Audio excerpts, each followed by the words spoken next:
सगळ्यात ज्यांना समजतं ते पवार साहेब आहेत. कालच पवार साहेबांच्या लक्षात आलं आणि म्हणून पवार साहेब आज त्यांच्यासोबत गेले नाही. चोकलिंगम यांच्याकडे स्थानिक स्वराज्य संस्थेच्या निवडणुकीचं काहीच नाहीये. स्थानिक स्वराज्य संस्थेच्या निवडणुकीकरता वेगळा कायदा आहे. त्यातनं स्टॅट्युटरी इलेक्शन कमिशन तयार झालेलं आहे. ते इलेक्शन कमिशन दिनेश वाघमारे यांच्या नेतृत्वात आहे. त्याच्यावर पूर्णपणे सगळा कंट्रोल हा कायद्याने त्यांना देण्यात आलेला आहे. तो राज्य सरकारचा देखील नाही. आता काल हे सगळे महाभाग इकडे जाऊन भेटले. यांना भेटल्यानंतर त्यांच्या लक्षात काल आलं की आपल्याला भेटायचं होतं दिनेश वाघमारेंना. मग काल त्यांच्याशी चर्चा करून काहीतरी थातूर मातूर सांगितलं. म्हणाले हे इलेक्शन कमिशनर त्या इलेक्शन कमिशनरला बोलवणार आहेत. आता या इलेक्शन कमिशनरला त्या इलेक्शन कमिशनरला बोलवायचा अधिकार नाही, कारण हे दोघे वेगळे आहेत. ह्या दोन वेगळ्या स्टॅट्युटरी बॉडीज आहेत.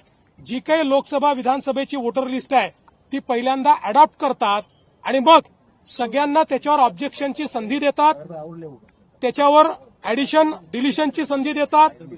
या संधीच्या काळामध्ये जर यांच्याकडे काही पुरावे असतील तर ते पुरावे यांनी दिले पाहिजेत.